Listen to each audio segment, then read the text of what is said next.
You cannot judge your way into peace, and you cannot criticize yourself into transformation. And yet that is exactly what we've all been doing. It's what we've learned. It's what's been modeled to us. So it's time we put that gavel down. Stay with me for a bit. I am going to talk a little bit about this with you so you know that you are not crazy, nor are you alone, and to give a little bit of the psychology behind it, because sometimes that kind of information can really help, especially those of us that are really intellectual or mental. Hi. And then I'm going to share with you the one question that is the beginning of silencing, or quieting, I should say, your inner critic.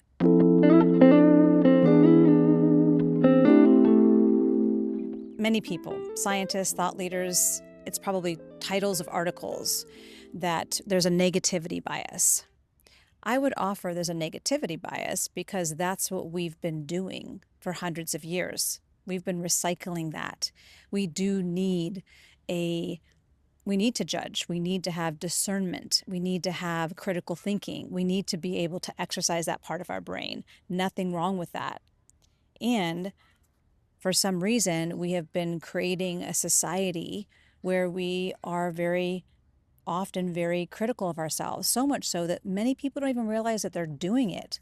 Or you might know that you do it, but you're not even conscious most of the time that it's actually happening. And then there are people that are really oblivious, but it really is very much a way that we've learned how to relate to ourselves. It's like we live in that, the ego lives in that polarity thinking, the good, bad, right, wrong. And that helps the ego and your nervous system feel like it understands what's going on. Because when you can put things into boxes, I'm at the airport park. When the brain can put things into boxes and at least have some perception of understanding, it can start to relax, because when it feels like it knows, it feels like it's in control. We have not been taught much about our physiology, our psychology, and our biology, and really how we become who we are. We are not taught that. We are mostly modeled, or because the brain and the developing brain as we know it, and the ego is wanting to know it's okay, it wants to belong, it wants to feel a part, it wants to feel loved. That's where all of these evaluations come in. So then we just create our person in this way. Like, have we hit that goal or not? Are we acceptable in this way or not? You name it. The whole marketing and all those things that then flood us, that's just part of the same energy, but it didn't come first. What came first was this propensity to relate with ourselves as a critic, as a judger, as a how we are not measuring up in some way. Because we are also holding the idea that once we are able to be in that or do that or know that, then we will have something that we don't now. It all connects. I'm sure you know exactly what I'm talking about. So if you are somebody that knows that you can be your own worst critic, somebody who tends to see how you're not measuring up, or often you see what's not working, I'm not saying throw all of that out and judge that too. What I am offering is for you to zoom out and see it as part of being in the human experience, so that you can start to get a level of altitude and then make decisions how you actually want to relate with yourself. Because it is very common. It is very much part of this physical plane. And a lot of things are built around it. I don't know about you, but I've never really experienced that as being a real motivator. I don't necessarily see that energy of being in judgment of ourselves or seeing what's not working in any situation is actually an instigator, an inspiration for something better to happen. It usually just recycles itself. That kind of energy can be really draining. It can be really depleting. So with that, I want to share with you a question and a practice that can be the immediate interrupt. And it is like a muscle. And when you practice this, it will start to become an alternative. It'll start to become a default. It'll start to support you in literally seeing yourself like a social scientist. Now, mind you, this is going to sound really simple. And this is also an offering that goes against how we've all been trained, how we've all been taught, what's been modeled.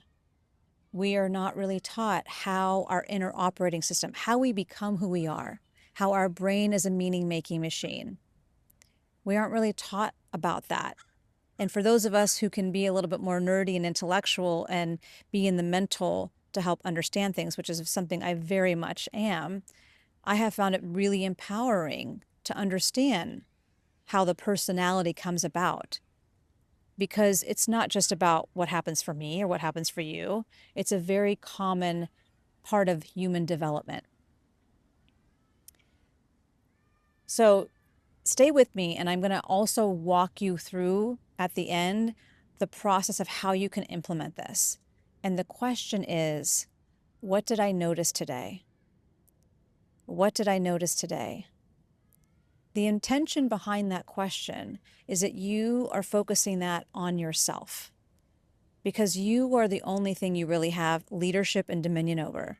And to the degree that you become really aware and wise and awake to yourself is it a degree to which you can apply that anywhere else. But if you end up focusing that outward and doing what many of us do, which is take something that we learn and then use it with everyone else, it's basically living in a place of projection.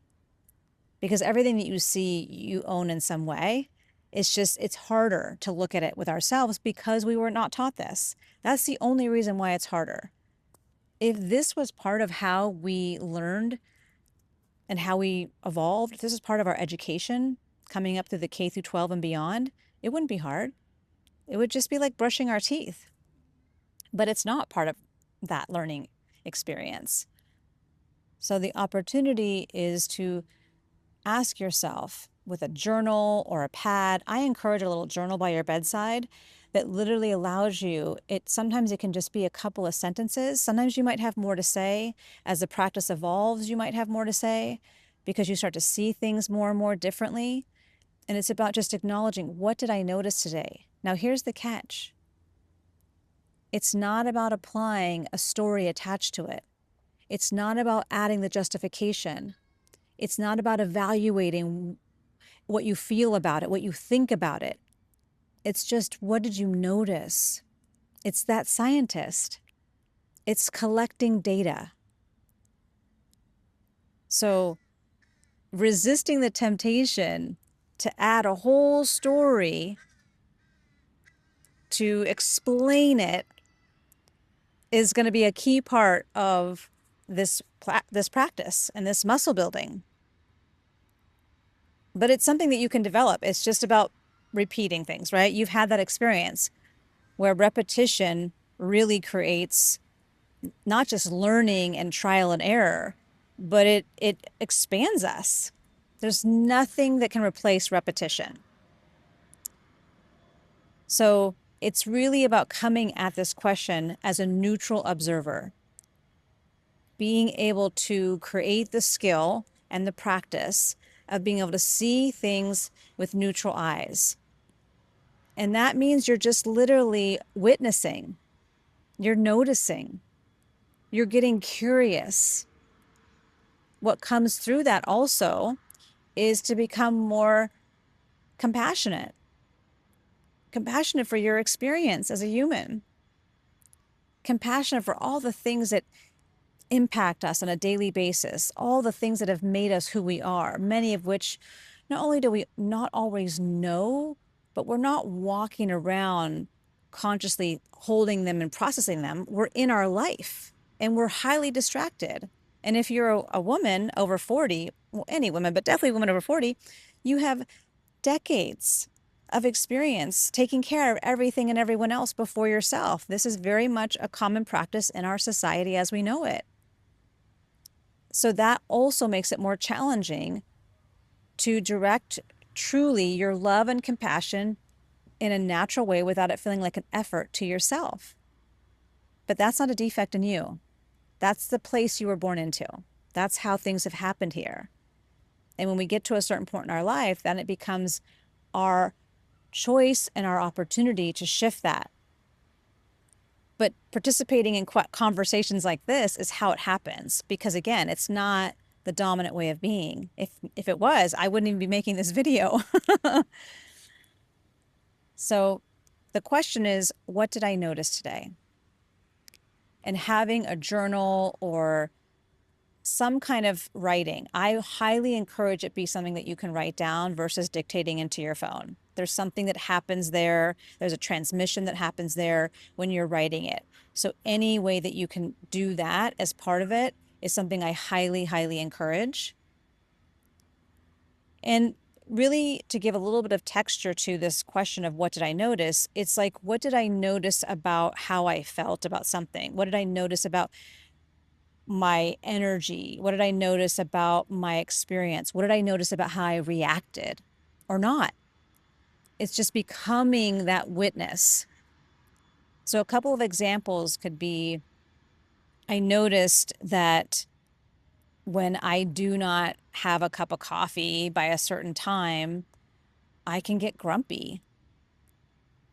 Or I notice that every time I go into this meeting, which is once a week, I feel dread. Or I notice that this entire week, I was just excited about this show that was going to come on Friday. Or I find myself getting distracted around 3 o'clock every day. Or, wow, I went to this, whatever, fill in the blank, engagement, meeting with a friend, meeting with a new client in a museum, and I felt really inspired. What did you notice?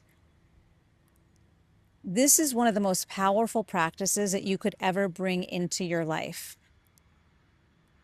because there is nothing more powerful than somebody that can stand in a place of steadiness within the midst of constant polarity. The polarity of what's okay, not okay. The polarity of the rules in every environment you walk into. The polarity that's existing within every human being, and hence we make up all these environments. So when you can stand in that place and be able to observe, it is a power skill. It is a superpower. And really, it begins with yourself. So when you can start to exercise that, when you start to build this muscle and this practice, the most important thing is to not use this data collection against yourself. It's about getting curious. It's about staying compassionate. It's about recognizing there are so many things that made you who you are. And then when you start to collect enough data, you are going to see themes. You're going to see patterns. You're going to see things that catch your attention. And maintaining that neutrality is going to be really, really important. And I want to encourage you to lean into what is capturing your attention. There's always things that capture our attention, and we don't pay enough attention to what that is, to get curious about that. And what I would offer as an anecdotal kind of simplification around that is that what you notice is what you're ready to connect with more, learn more, embolden more, integrate with more. You are ready to receive it. Just like everything I'm saying right now, the parts where you like maybe have a little bell go off, it's because I am reflecting something that you already know. I am speaking. That divine intelligence inside of me is speaking to that divine intelligence inside of you. That's how it works. But because we've come into a very prescriptive world that has all these ideas about what success looks like, what our education looks like, all these things that many of us in these younger generations are breaking out of, we can miss and completely silence our own inner awareness, our own inner knowing, our intuition. And that's why I like to share that awareness, that what you are curious about, what catches your attention, it's not just about that thing.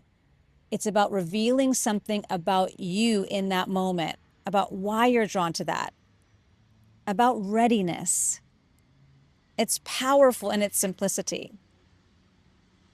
So the last thing I want to mention is that this is a practice I learned over 25 years ago. It was part of my master's degree in spiritual psychology. It was one of many amazing skills that I learned. This one is the one I'm most enthusiastic about because it continues to employ me, save me, help me, support me, because I don't get stuck making myself, I mean, I will for sure, but then here comes that awareness, that noticing.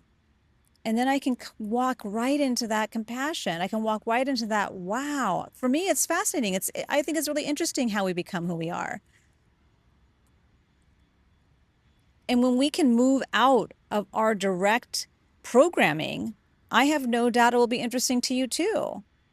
Why do we like storytelling so much? Why do we like movies and shows and cinema and book? It's because they're telling us a story. We're interested in what's happening. Well, that's all in you as well. You are the main character of your life. And this is how you become really, really attuned, self-aware. You just become really intelligent. And it takes some time.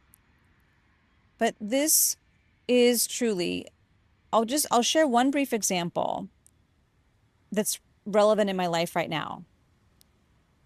There are things that and I'm sure you as well, can know intellectually, but they don't necessarily always integrate until we're ready. And I had this awareness recently of how I was relating to something within the business that I have, and how I was relating to it was really a judgment. It was a really big judgment that I was holding over myself, and I was stuck in it. I was stuck in it. I was fighting it. I was doing all the things that I do, Jennifer does, how my personality relates to things. And eventually I realized how, with time, with using some of my skills, with writing, I noticed that I was making this judgment, because sometimes we don't even know that's what we're doing, right? You identify it. So I could neutrally identify that I was making this judgment about feeling unsuccessful in something and having a real judgment about that and not wanting to admit it. But I didn't even know it until I made it, until I gave it a microphone, if you will, by journaling and discovering it or having a conversation with somebody. And then I realized that it was linked to something with my mother as well, and how I felt unsuccessful in something that really was something I took on as a kid with her. Because oftentimes the things that are challenging us often are linked to other things. And a lot of our coding, our encoding, our like the way we respond happened when we were young. So I invite you to explore this question, what did I notice? And let that be the power question to alleviate that inner critic, to start to quiet it, to let you step into your own executive functioning, your divine intelligence, and to start on that journal. As I started to mention and I got sidetracked, I am building a tool. I'm very excited about it. I'll be sharing more about it. So if you don't already subscribe, and then you'll hear more about it, it might be something that you would want to use. You don't need it. You can do it without it. But it also takes you kind of onto the next level, because I really trust that you're going to know what to do. You're going to have next steps come forward inside of you once you start capturing all this data. And it always helps to have some support and guidance. If you're new to me, my name is Jennifer, and I am here every day to remind you that your power is your truth. So trust yourself and your life will transform. I'll see you tomorrow.